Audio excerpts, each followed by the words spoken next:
Et si notre réalité n'était qu'une illusion? Qu'est-ce qui est réel? Comment définir le réel? Si le réel se limite à ce que vous pouvez toucher, sentir, goûter ou voir, alors il ne s'agit que de signaux électriques interprétés par votre cerveau. Imaginez un univers vaste, incroyablement complexe, jusque dans ses moindres détails. Et si tout ce que nous voyons, ressentons ou vivons n'était qu'une construction numérique avancée? Bienvenue dans la captivante théorie de la simulation. Une idée qui propose que notre réalité, des galaxies lointaines à votre tasse de café matinale, pourrait être un gigantesque programme informatique. Mais qui ou quoi pourrait être à l'origine d'un tel concept? La théorie de la simulation avance que depuis des milliers d'années, l'humanité façonne son environnement. Aujourd'hui, nous construisons des mondes virtuels ultra réalistes.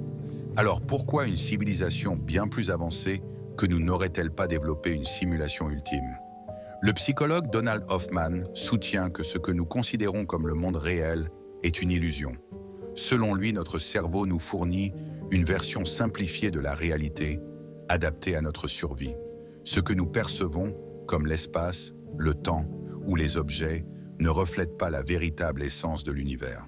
Parlons des lois physiques. Et si les lois de la physique n'étaient pas des vérités fondamentales, mais plutôt des algorithmes intégrés dans un programme cosmique? Certains scientifiques avancent que l'univers pourrait fonctionner comme un superordinateur gigantesque. Une idée fascinante, appelée deuxième loi de l'infodynamique, propose que l'univers optimise constamment ses informations internes, renforçant l'hypothèse d'une simulation. Prenez l'expérience des doubles fentes. Quand un électron ou un photon n'est pas observé, il se comporte comme une onde, traversant deux fentes à la fois. Mais dès qu'il est observé, il agit comme une particule, choisissant une seule fente. Ce comportement intrigant pourrait rappeler un jeu vidéo où les détails sont générés uniquement lorsque le joueur les regarde. Hoffman compare notre réalité à un casque de réalité virtuelle. Tout ce que nous percevons, de la position d'un objet à ses propriétés, serait une projection produite par une interface représentant une réalité bien plus complexe, située au-delà de l'espace et du temps. De nouvelles questions sur notre existence se posent.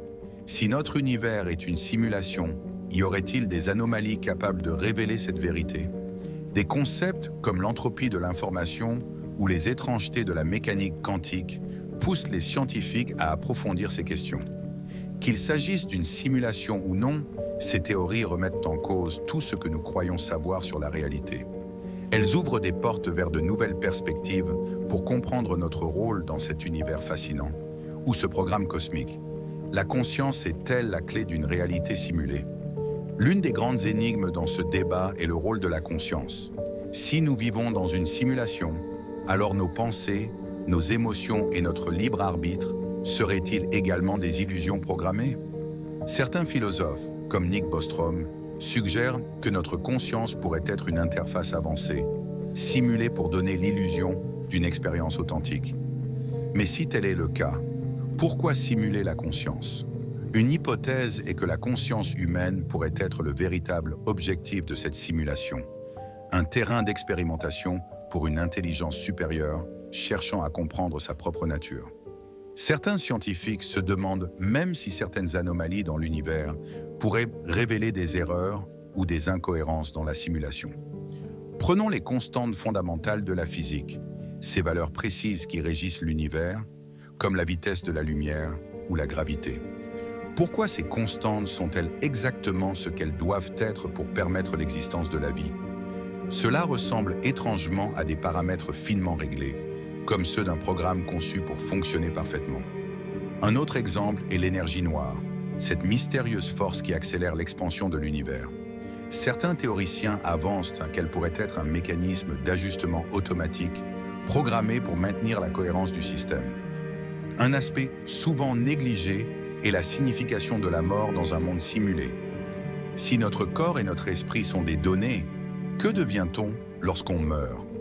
Certains théoriciens spéculent que la mort pourrait être une simple déconnexion, une sortie temporaire ou permanente de la simulation. Peut-être que ce que nous percevons comme l'au-delà est en réalité un retour à l'état de l'observateur extérieur au programme. Alors, simulation ou réalité?